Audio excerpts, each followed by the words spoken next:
Halo semua, perkenalkan kami dari kelompok 8 yang terdiri atas 6 orang. Yang pertama Vice Sarah Solisa, yang kedua Winda Hukunala, yang ketiga Wisye Krensia Elwarin, yang keempat Yeni Rosina Rupilu, yang kelima Yohana Lumamuli, yang keenam Yosina Tasya Malieti. Materi yang akan kami bahas di sini adalah tentang eksistensialisme. Selamat menonton. Untuk materi yang pertama mengenai pengertian dan latar belakang eksistensialisme. Eksistensialisme secara umum adalah aliran filsafat yang memandang segala sesuatu sesuai dengan keberadaan atau ada. Secara khususnya, eksistensialisme adalah bagaimana cara manusia meyakini bahwa dirinya berada di dunia. Eksistensialisme merupakan gerakan filsafat yang muncul setelah meletusnya Perang Dunia Pertama dan berkembang di Prancis pasca Perang Dunia Kedua, yang pemikirannya membahas tentang kebebasan individual. Sehingga pemikiran ini berperan sebagai jalan keluar bagi korban perang yang mengalami krisis kebebasan. Eksistensialisme merupakan gerakan filosofis yang menganut paham bahwa tiap orang harus menciptakan makna di alam semesta yang tak jelas, kacau, dan tampak hampa ini. Eksistensialisme berasal dari kata eksistensi dengan akar kata ex keluar dan sistensi berdiri, menempatkan atau diturunkan dari kata kerja sisto. Oleh karena itu, kata eksistensi diartikan manusia berdiri sebagai diri sendiri dengan keluar dari dirinya. Manusia sadar bahwa dirinya ada. Yang dianggap sebagai pelopor atau bapak eksistensialisme adalah Søren A. Kierkegaard tahun 1813 sampai 1855. Namun juga tidak dapat diingkari adanya pengaruh filsafat lain terhadap eksistensialisme, yaitu fenomenologi dari Friedrich Wilhelm Husserl tahun 1859 sampai 1941.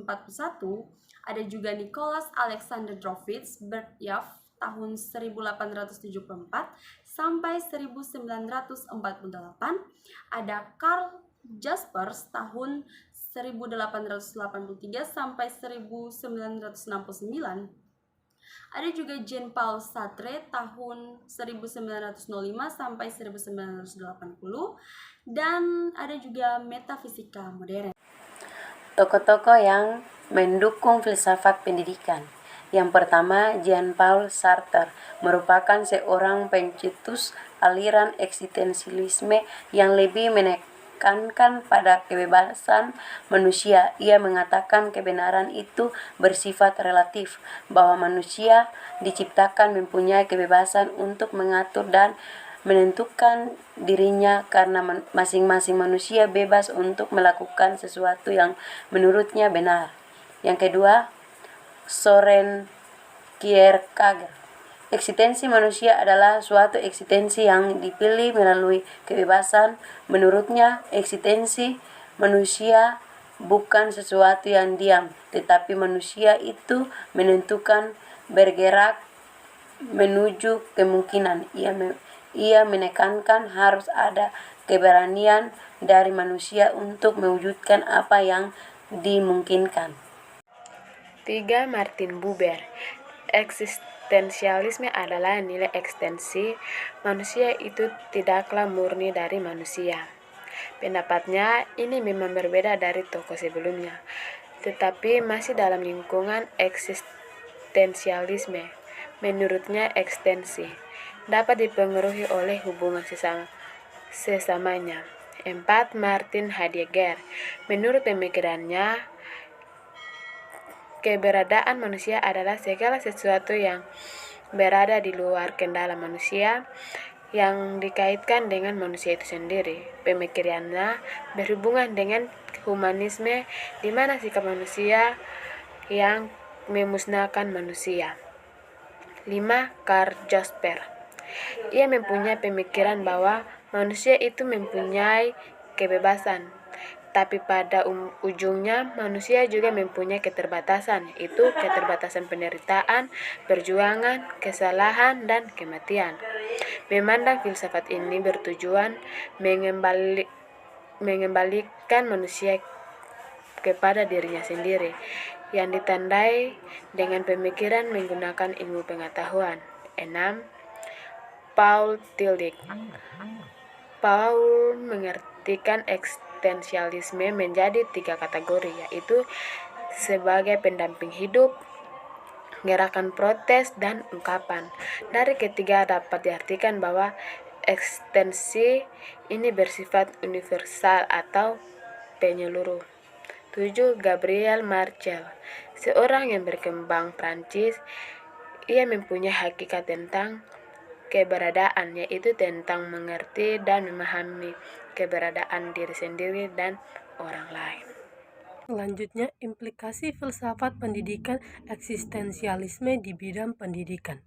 Tujuan aliran eksistensialisme terhadap pendidikan adalah untuk mendorong setiap individu agar mampu mengembangkan potensinya, agar semakin terasa dan sebagai bekal pemenuhan diri untuk meningkatkan prestasi. Peran pendidik terhadap pendidikan adalah sebagai pembimbing dan mengarahkan siswa agar berpikir secara relatif.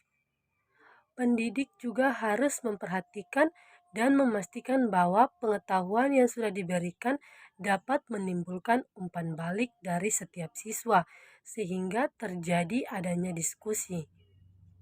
Dengan adanya diskusi ini, diharapkan pendidik dapat merangsang siswa untuk berpikir sesuai dengan kebenaran dan keberadaannya. Dan siswa memiliki hak untuk berpendapat, memilih, dan bertanggung jawab atas pemilihannya tersebut. Metode diskusi ini adalah cara yang tepat untuk menerapkan aliran eksistensialisme terhadap pendidikan. Pendidikan menurut eksistensialisme. Eksistensialisme dalam pendidikan ialah menjadikan sekolah sebagai tempat yang memberikan kebebasan serta tidak mengekang dan membelenggu keinginan atau kebutuhan siswa. Kedudukan guru dalam aliran ini sebagai fasilitator yang membimbing siswa dalam proses belajar. Peran guru dalam eksistensialisme. Guru yang ideal menurut eksistensialis adalah guru yang memberikan kebebasan ruang dialog bagi siswa untuk menemukan makna dirinya, mempelajari sesuatu yang menjadi minatnya sehingga bisa menemukan jati dirinya. Materi selanjutnya adalah kelebihan dan kekurangan eksistensialisme. Yang pertama, kelebihan. Kelebihannya ada 2, yaitu mengerti akan semua realitas, mengetahui pengetahuan tentang manusia. Yang kedua, kekurangan. Kekurangannya ada 2, yaitu yang pertama, mengabaikan perintah Tuhan. Yang kedua, menyangkal realitas dan kesungguhan peri kehidupan antar manusia. Selanjutnya, kesimpulan. Berbeda dengan filosofi tradisional, eksistensialisme berusaha membebaskan manusia dari belenggu alam semesta yang dikategorikan dan disistematisasi. Eksistensialisme menggambarkan manusia sebagai makhluk yang ada di dunia, yang memiliki tanggung jawab atas definisi dirinya berdasarkan pada penekanan subjektivitas manusia, kebebasan pribadi, dan tanggung jawab individu. Pencarian keaslian dilakukan dengan kesadaran bahwa dialah yang membuat nilai-nilainya sendiri dan menciptakan esensinya sendiri tanpa bantuan dari luar. Fokus dari pendidikan eksistensialis adalah kebebasan manusia. Dalam upaya menekankan subjektivitas individu, guru eksistensialis harus mampu menumbuhkan rasa kesadaran diri dan tanggung jawab siswa untuk pembuatan pilihan pribadi yang signifikan. Hanya siswalah yang mampu menghasilkan definisi dirinya. Setiap orang memiliki tanggung jawab untuk pendidikannya sendiri dan tidak bisa dipaksakan oleh guru maupun sistem sekolah. Sekian dan terima kasih. Jangan lupa like, comment, and subscribe.